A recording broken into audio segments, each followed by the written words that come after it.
সে যদি আমার নামে কোনো কমপ্লেন করতে চায় করুক ভাই, ইচ্ছা মতো করুক। ওদের কাজই ওয়াজ করা। মামুনুল হককে জিজ্ঞেস করেন যে তার আত্মীয় স্বজন মিলে কতখানি চাঁদা তুলেছে এবং কত তার সম্পত্তি রেখে গেছে। যে রাজনৈতিক পৃষ্ঠপোষকতার বাইরে খুব কম সন্ত্রাস হয়। আমি যদি ধানের শীষ মার্কায় ভোট পেয়ে জয়যুক্ত হয়ে আসি, তাহলে কোনো ধরনের রাজনৈতিক পৃষ্ঠপোষকতায় সন্ত্রাস এখানে হবে না। চাঁদাবাজির আমার দরকার নাই, পৃষ্ঠপোষকতা করে রাজনীতির আমার দরকার নাই। আমার পেশা আছে ভাই, আমি অন্য 10 জনের মতো না।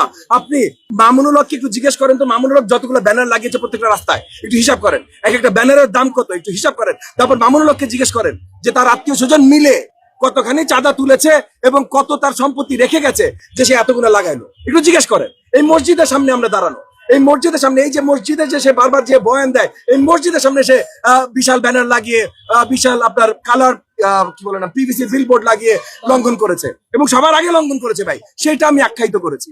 তারপর সে যদি আমার নামে কোনো কমপ্লেন করতে চায় করুক ভাই, ইচ্ছা মতো করুক। ওদের কাজই ওয়াজ করা, ওয়াজে যে মিথ্যাচার করা। ও এখন ওয়াজের বদলে আপনাদের ক্যামেরাগুলো পেয়েছে, আপনাদের ক্যামেরার সামনে মিথ্যাচার করে দিচ্ছে, করুক।